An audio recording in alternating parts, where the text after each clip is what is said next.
నమస్తే అన్న. ఏమైందన్నా ఇంటికాడ నాన్న పని చేస్తలేడా? పోనీ చేత కాకుండా అయిపోయిందా? ఏదో ఊకే తాగి వచ్చి సతాయిస్తుండా, ఊకే తిడుతుండా? తిట్టని అన్న, తిడతాడు ఒరుతాడు, ఒరుకోని అన్న. కనీసం అట్లా ఒర్రేటోడు తిట్టేటోడు అని ఉండాలన్న. ఒకవేళ నీకు స- ఆయన చేతులకి వెళ్ళి జారిపోయింది అనుకో, అప్పుడు తెలుస్తుంది అమ్మ కనీసం తిట్టేటోడు లేడురా, ఉర్రేటోడు లేడురా అని అనిపిస్తుంది. ఏం పని చేస్తలేడు మూలకుంటున్నా అనుకో, ఉండని అన్న. అట్లనన్నా నాయన ధైర్యం ఉంటది. ఇంటికాడ ఉన్నారా మా నాయన, ఏం పని చేయకుండా ఇంటికాడ ఉన్నారా అనిపిస్తుంది.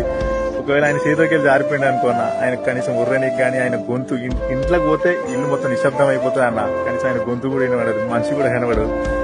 సో నీకు ఇంకా ఆయన విలువ తెలియకపోతే తండ్రి లేనోడిని అడుగు, అయ్యున్నప్పుడు ఎట్లుంటుందా, అయ్య లేనప్పుడు ఎట్లుంటుందా అని. ఆయన ఖాళీగా ఉన్న ఆయన ఇచ్చే ధైర్యమే వేరే ఉంటుంది అన్న.